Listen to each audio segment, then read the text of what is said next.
Y como le comentaba, el presidente de la República, pues ayer dijo que tendrá esta reunión con su gabinete, con el objetivo de que cada secretaría presente propuestas y puedan integrar algunos órganos autónomos. Los obvios, uno de ellos pues es la Comisión Federal de Competencia Económica, integrarla, por ejemplo, la Secretaría de Economía, o en el caso del Instituto Federal de Telecomunicaciones, integrarlo a la Secretaría de Comunicaciones y Transportes. Mire, aquí un fragmento de lo que dijo el presidente el día de ayer. La propuesta para que cada secretaría elabore un plan y ya que tengamos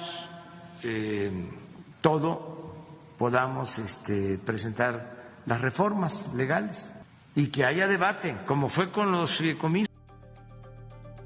Y bueno, pues que haya debate y justamente para hablar del asunto está conmigo vía telefónica y se lo agradezco mucho, Sóstenes Díaz, comisionado del Instituto Federal de Telecomunicaciones. Sóstenes, buenos días, gracias por tomar la llamada. Buenos días, Rodrigo, gracias por el espacio y te saludo a ti y a tu auditorio. Oye, pues lo obvio, Sóstenes, ¿qué reflexión te genera lo que ayer escuchamos de parte del presidente? Sobre todo porque además, bueno, más tarde envió la propuesta, por cierto, de comisionadas para integrarse al IFT. Yo creo que no estaba necesariamente alineado.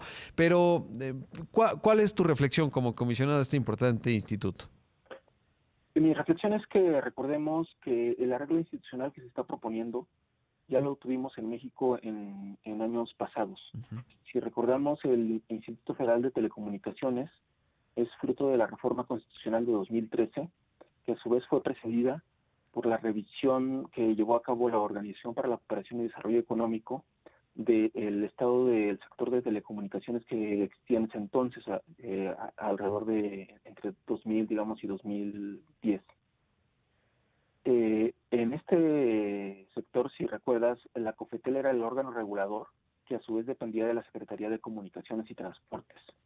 Y lo que encontró la OCDE en aquel entonces fue un sector con poco dinamismo, poco competitivo, con agentes que concentraban gran cantidad de poder de mercado, y recomendó justamente la creación de un regulador independiente que tuviera todas las facultades que tiene ahora el instituto. Y a partir de 2013 se han observado resultados notablemente diferentes de los que teníamos antes de la reforma constitucional.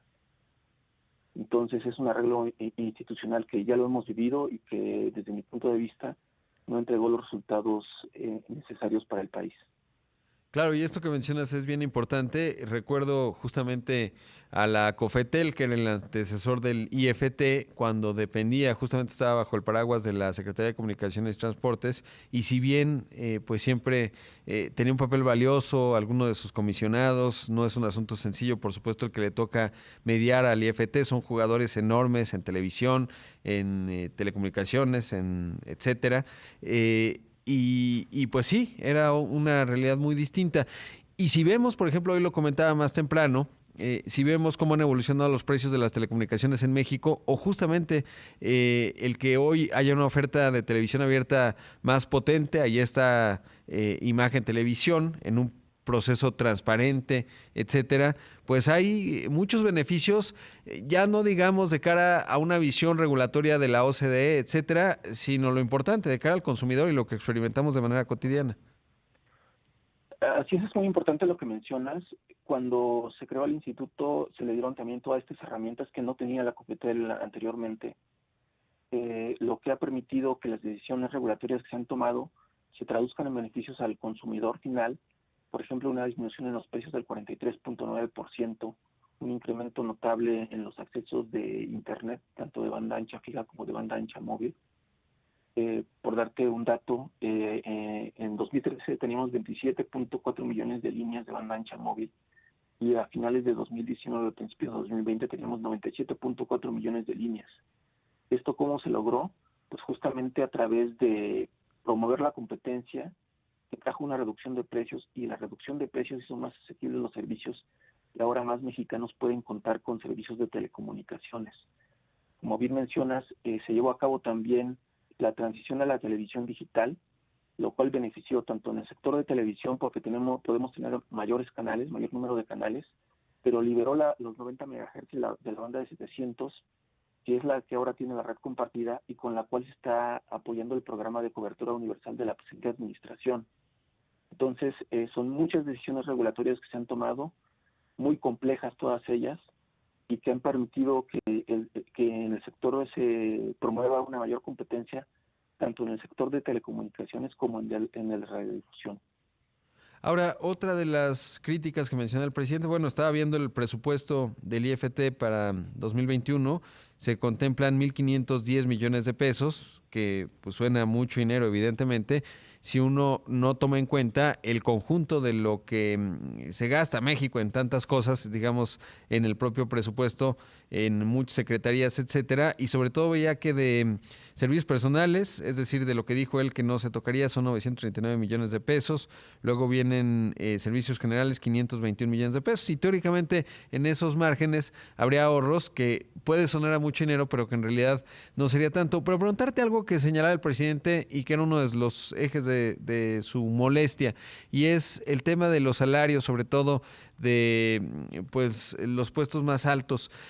Por ejemplo, ¿cuál es tu formación? Porque me parece que es una formación en general, no solo de los comisionados, sino pues de los distintos investigadores y los distintos componentes del organigrama, muy especializados con conocimiento, como ya decías, muy técnico y además, digamos, perfiles no necesariamente sencillos de encontrar porque tienen que tener mucha solvencia jurídica en términos del entendimiento y por otro lado, evidentemente técnica, particularmente en el IFT. En el caso tuyo, ¿cómo es tu formación? Yo soy economista de carrera y también tengo una maestría en economía en el Colegio de México. Y creo que es muy importante lo que mencionas porque en el caso del instituto como de la Comisión Federal de Competencia Económica, para poder llegar al puesto de comisionado, tienes que pasar por un proceso de selección que llevan a cabo instituciones ajenas al instituto, en este caso el Banco de México y el MEGI, Uh-huh. quienes entre todo el proceso revisan tus antecedentes curriculares, aplican un examen general de conocimientos.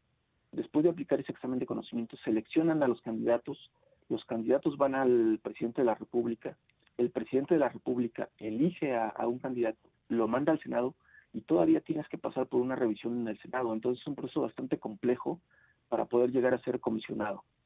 También en el caso de el resto del personal, tenemos un servicio profesional de carrera, donde pues tienes que acreditar los conocimientos necesarios, ¿no? Y creo que está a la vista lo que se ha hecho, está a la vista la formación de la gente que compone el instituto, de los titulares de unidad, de los directores generales, son gente bastante profesional, y pues es así como se compone el instituto, con perfiles estrictamente técnicos. Claro, y escuchar esto que menciona el presidente de que pues algunos se ampararon y tienen sueldos superiores a los que gana el propio presidente de la República, cuando lo ves, lo escuchas, ¿qué reflexión te merece esto? Cuando fue el tema de la reducción de salarios, algunos trabajadores decidieron promover amparos individuales, otros no.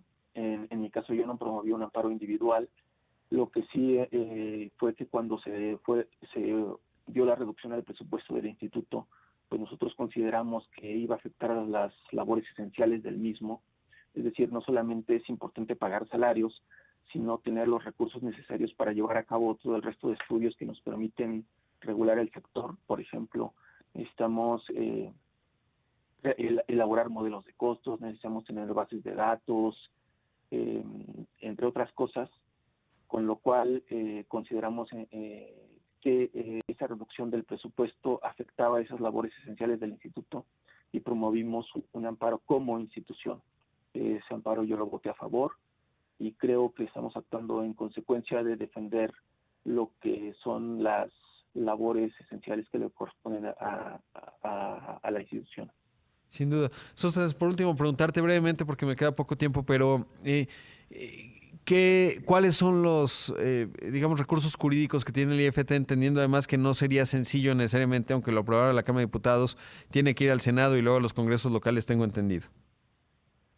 Sí, lo que se está planteando se requería de una reforma constitucional, que quiere decir que se modifique por las 3/4 partes de tanto de la Cámara de Diputados como del Senado, y después por la mayoría de los congresos de los estados. Entonces, si ese camino se recorre, pues ya se tendría un nuevo arreglo institucional que habríamos decidido como país, Claro. y en ese caso pues ya desde mi punto de vista el instituto no tendría ningún recurso jurídico. Por supuesto, que se ve complicado en términos de los números, digamos, que tiene Morena y sus aliados, pero bueno, pues ahí está el asunto. Te agradezco realmente mucho y bueno, pues continuaremos esta discusión porque pues es un asunto que se debe debatir a profundidad. Muchas gracias. Gracias a ti. Ahí escuchamos a Sóstenes Díaz, comisionado del Instituto Federal de Telecomunicaciones.